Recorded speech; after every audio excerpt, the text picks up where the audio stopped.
Hi, my name is Mackenzie Holston. Welcome to my vodcast. Teacher discourse moves are something that I've learned about during this past year at a conference I went to in New York.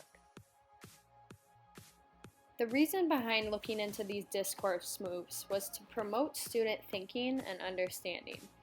I wanted my students to be doing the thinking rather than myself. The 3 teacher discourse moves I decided to use in my classroom were revoicing, wait time, and asking students to restate someone else's words.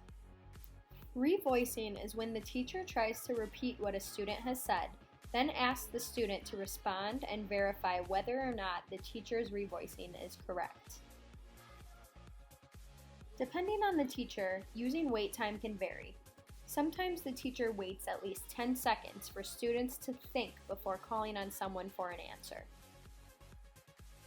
When asking students to restate someone else's reasoning, the teacher asks one student to repeat or rephrase what another student has said, then follows up with the first student. When using revoicing in the classroom, I collected data on whether students would edit their response or keep their response the same.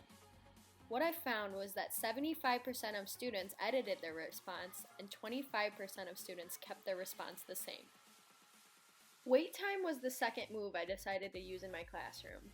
I collected data on how many seconds of time it took for students to have an answer.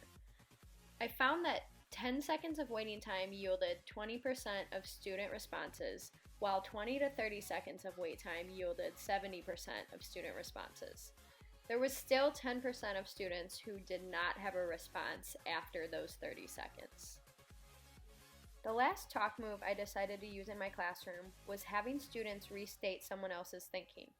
What I found from the data was that 40% of students were able to successfully restate what someone had said.